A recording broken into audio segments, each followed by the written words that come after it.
Ladies and gents, welcome back to the channel. I am Stefan FM. Now, today we got one of those little weird ones. You see them every now and again, but on the Steam Workshop, again, the Steam Workshop is really dwindling in the amount of tactics that I care to cover, because a lot of them are just people that, posted publicly to the Steam Workshop, whether they knew it was public or not, or whether they wanted tactics, people that actually test the tactics or not. They don't leave any description. There's no image, things like that. This one, however, does have an image, but nothing else. There's no description, no comments, no whatever. And it is created by someone called Ozzy, O-Z-I, again, on the Steam Workshop. It is called AngeBall 433. Now, when you look at the photo or the picture that they created, the thumbnail, it shows Ange Postecoglou, Celtic's head coach right now, who's done wonders apparently for them. But now when I Google searched the image, it actually pointed me to a creator called RDF Tactics. He has his own website, it looks like, but he also has a YouTube video using that thumbnail, the AngeBall 433 thumbnail, for the most part, pretty much. And it's not the same tactic. So I don't know really what's going on. I actually recorded half a video going through everything.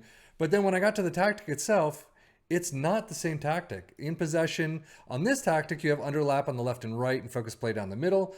On the RDF Tactics version, you have overlap on the left and right and play out of defense. So it's really weird that they're basically taking, I don't know who created what first. I'm assuming that RDF Tactics created their tactic first because it was meant for FM22. AngeBall retook it and kind of changed it up a bit for FM23. I don't know. Aussie, that is. So what I'm going to do, I'm going to cover this tactic, but I will link RDF Tactics version below, as well as the link to this tactic itself.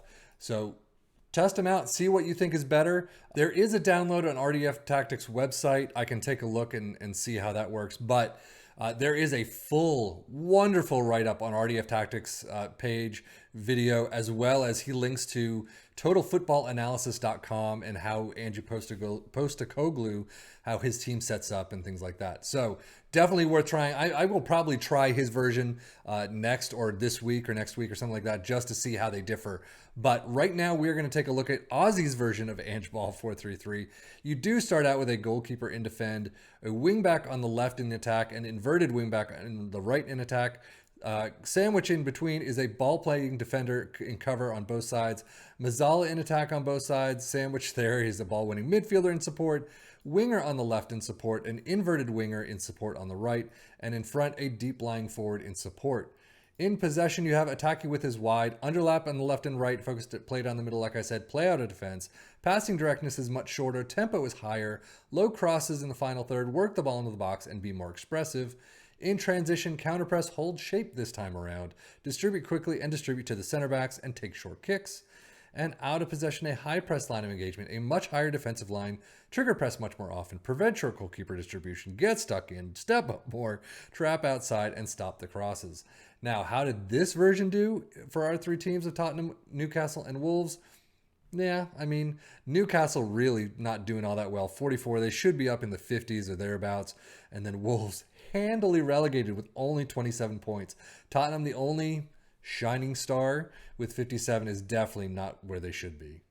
Tottenham's schedule definitely looks a bit spotty. I mean, you have a nice run in October. Unfortunately, Carabao Cup third round, 1-2 loss against Birmingham. And then FA Cup fourth round, 1-3 against Manchester United. You do drop down into the Europa League and you get to the semifinals, but unfortunately Arsenal kick you out on both legs. From here on down, it doesn't look good. Newcastle not doing all that well. Carabao Cup second round, 0-0 in penalties against Everton loss. You get to the FA Cup. You actually win a couple of matches, against Hartlepool, Wolves, Portsmouth, so there's that head-to-head. You do lose out to Manchester City 1-4 in the FA Cup semifinals. One other loss to Liverpool 2-6. That just hurts. But you are picking up points in every match again, to the end of the season, so you got something there. Now you get Wolves. You do have it. Look at that. An awful set of the first half. Just only one draw in, 10 matches. One of those matches being an Arsenal loss, 0-3, Carabao Cup third round.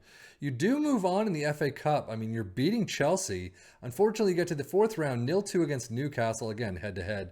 You have an okay April. Fantastic for this team right now. But overall, just not a good season whatsoever.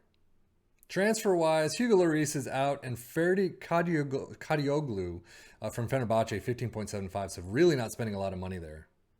Newcastle not getting any money for outs. They do get a player exchange, Sean Longstaff, for James Ward-Prowse plus money, so that's not too bad. You do get Grant Leon-Ranos, Tony Weston, Liam Morrison, Humphreys, Joe Gomez from Liverpool on loan. Wow. Semedo and Fred from Manchester United. Now, I am doing just the transfers this time. I mean, I said I was not going to do them again, but a lot of these players are actually new. I mean, we haven't seen Abdou Conte from Troyes yet, 3.1 million. Chiquinho we have. But they do get Wolves this time around, getting rid of Raul Jimenez to Zenit, so they do bring some money in. But again, when there are players that are coming in that I haven't seen before or very little, I'll bring you transfers. Otherwise, I'm just going to skip it and move straight to the squads. And speaking of, obviously, appearance-wise, you're going to get Son and Kane up there a lot of the time. 16 goals for Basuma. Kulusevski and Kane with 12. Really low this time around. Assist-wise, same. 12 is not bad, but it's nowhere near what we usually expect from them. Son and Holdberg with 11. Average rating, not a lot of players there. Actually, even less, since these two aren't even at the club. Basuma with 7.23 is the high one. Newcastle squad, Isaac all the way down here with 35 plus 5 appearances, so definitely nowhere near the top mark. Goals-wise, 20, so on the lower side of what he usually brings. Guimaraes with 7. Assists-wise, nobody in double digits. 9 assists for Trippier. And then average rating, again, 7.2 for Isaac is on the lower side for what he usually brings, but not a lot of players in the green.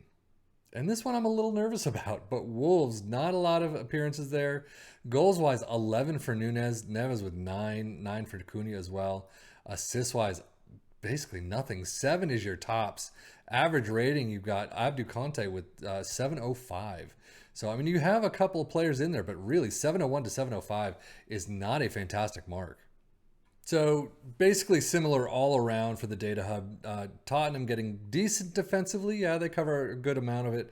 And we're very good in attack. You got some fantastic dribbles there. Definitely a dribbling tactic. But the goals per game, non-expected penalty goals per game, shots per game are all Premier League average at best. So I still wouldn't say, very good in attack. They're good, but not great. And actually, if we look at Newcastle, it's pretty much very similar. You're starting to dwindle in these numbers, obviously, simply because lower in the table is not doing as well. And then you get to Wolves. Really, a lot of pieces are just uncovered. Plenty of problems defensively, fairly poor in attack. So again, not really an attacking tactic, but more a dribbling tactic and possession-based. So really, Tottenham, the only one with 57, and that's kind of on the average mark. To Liverpool's 110.